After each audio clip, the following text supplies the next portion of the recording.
We're joined via telephone, Croatan boys basketball coach John Humphrey. Thanks for being with us, Coach. Thanks for having me. Coach, in the preseason previews we've been running in the Carteret County News-Times, Coach Humphrey said the Cougars aren't going to surprise anybody this year. When you win 20 games, you can't sneak up on anybody this year, right, Coach? No, I mean, people are gunning for us now. Like I said, it's not the Croatan in the past, and we're not going to sneak up on nobody. So we can't rest on our laurels. Like I told this team, they haven't done nothing. The team last year did that. They haven't done anything.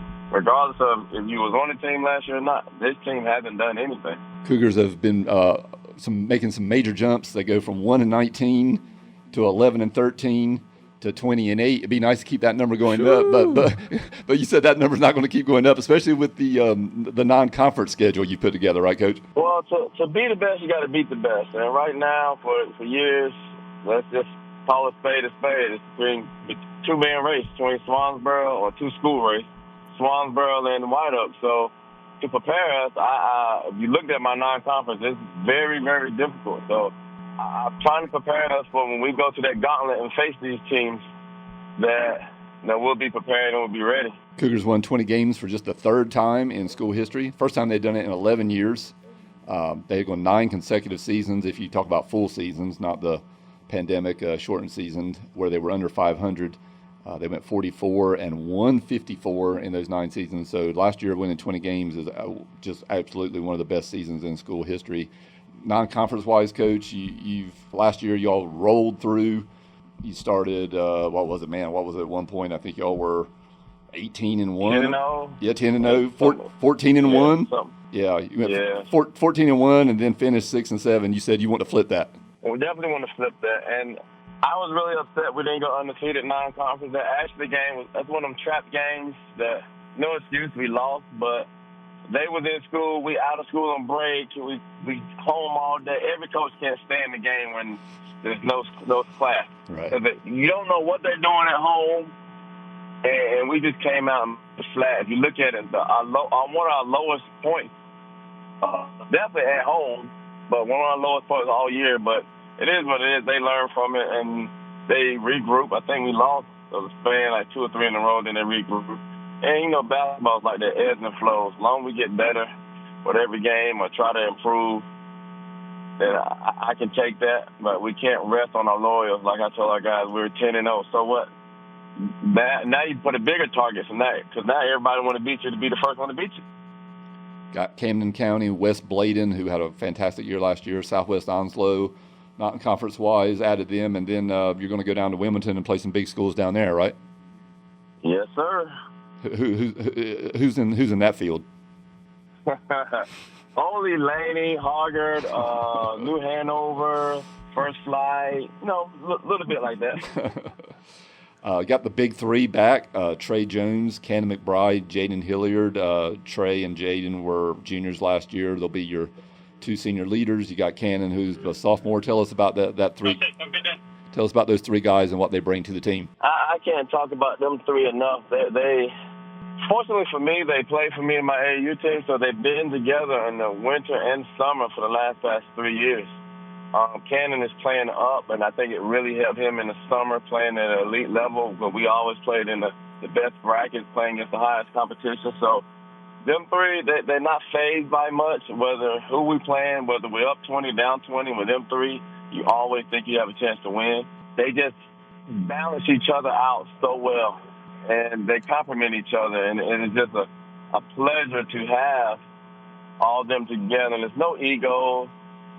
You'll see Trey go off first half, and then he don't got it. He's throwing it to Cannon. Make sure Cannon shoot. Then you see both of them getting on Jaden, because if you know Jaden's a pass-first guy. And Coach, Cannon McBride, if people remember what he looked like this year, they might be surprised because he really doesn't look like that this year, does he? No, sir, not at all. Cannon has grew probably another 2 inches. I joke with him. I told him my senior year I'm going to play him at the center.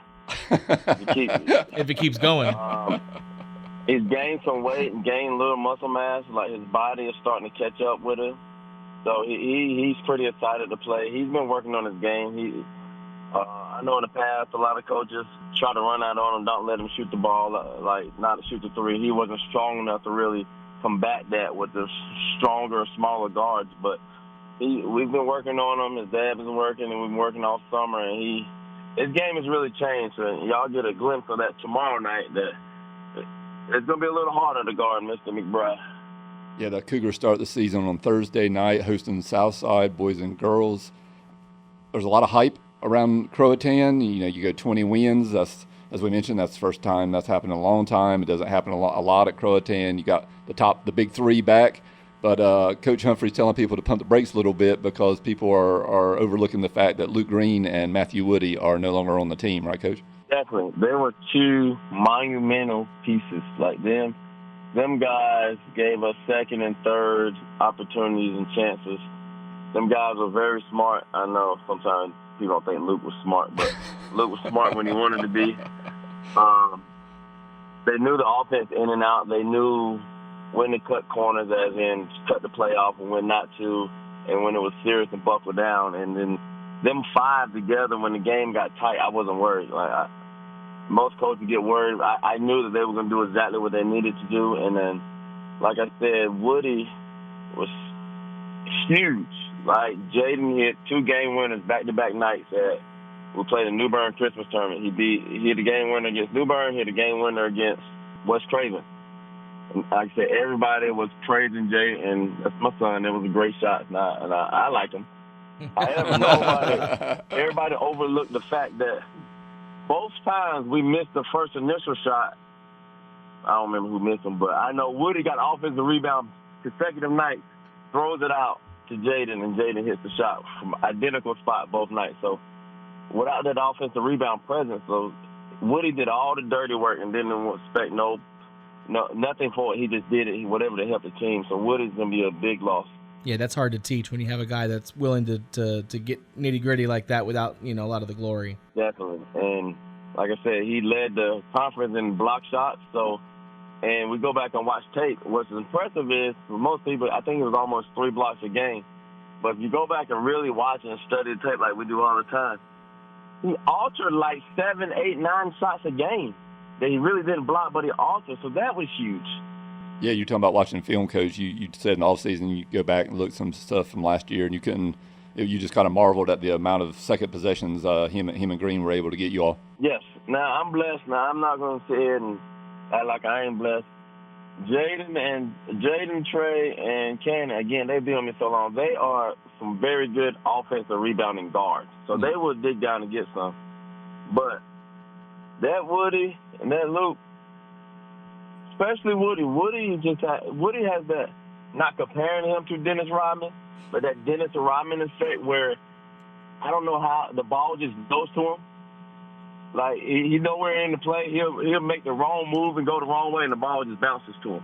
So, and that was good for us.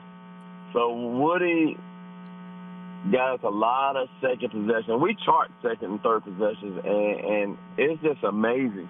Like, our offense looked good, but you see the points on the board, but it's like we have first offense, second offense, third offense. So we see that how many second and third chances we got, and we strive to get that. Because, you're not – against a good team, you're not going to score the first possession all the time, majority of the time.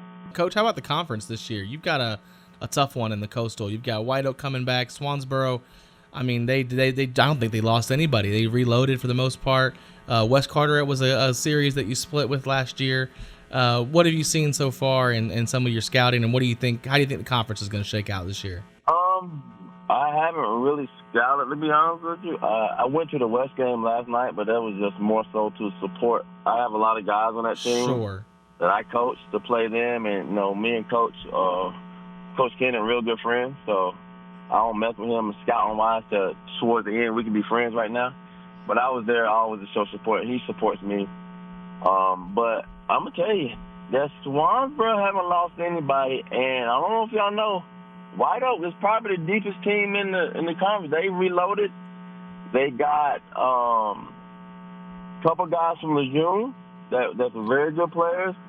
I haven't seen it, and I hate to talk about what I heard, but I heard that I know y'all remember Zachary Hobbs, the one that won the national. Yeah, his little brother's at White Oak now. Just got there. How about that? He was a very good player. So that's so with White Oak, Swansboro, like I said, West Carter got everybody back.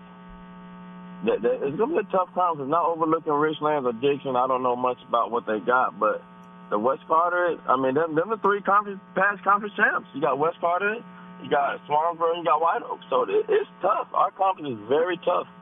And I think all four of us was in the playoffs last year, and maybe Richlands, I'm not sure. But like you said, it's a tough conference. So we got our work cut out for us. And where we had a little advantage last year, as in, okay, that's the same old Croatan. We're not worried about it. Might not practice hard. Well, now we don't have that advantage because I guarantee you, whether they beat us last year or not, that nobody's taking us lightly. Coach, y'all get it going Thursday night. We look forward to covering y'all this year, and good luck. Thanks for joining us today. Thank you for having me, and I appreciate it. All right, Coach.